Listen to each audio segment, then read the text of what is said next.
It's going to be a great opportunity to come out in front of a big crowd, in a black uniform, obviously, and play a good Boston College team that's going to come down and they're going to play a big part into our road to the ACC championship. And talk about, obviously, Boston College's offensive line is very good. Probably the biggest offensive line you've seen all year. What do your ends and your tackles need to do to be successful against that line?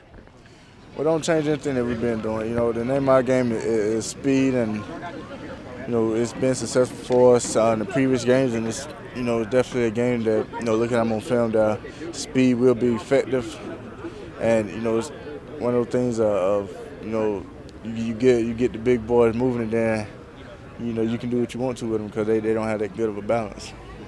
And talk about the black uniforms this weekend. How exciting is it for you guys to wear those? I know that's definitely a crowd favorite and obviously a team favorite as well. Well, the black uniform, they bring a lot of energy to the team. On game day, you walk in the locker room and you see uniforms set up, and the guys put them on, and it's all for show, and until we step on the field, and then we get in between the white lines and it's game time, and all day go out the window. But it'll be a good day, a fun day, and we don't get to play them but once a year, so we make the most of them. Finally, it's a crucial time for you guys right now. It's, with this game coming up in Maryland, and then the Gators as well, and hopefully the ACC championship, taking one game at a time and really being at that top level. What do you guys need to do to stay grounded and really be successful the rest of the year? Well, as a team, we need to be attention to detail. Late in the season, guys get unfocused.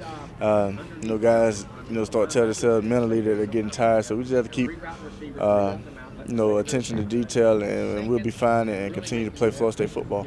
Everett, it's always a pleasure to see you, buddy. We're going to be rooting for you guys real hard on Saturday. Hey, thank you.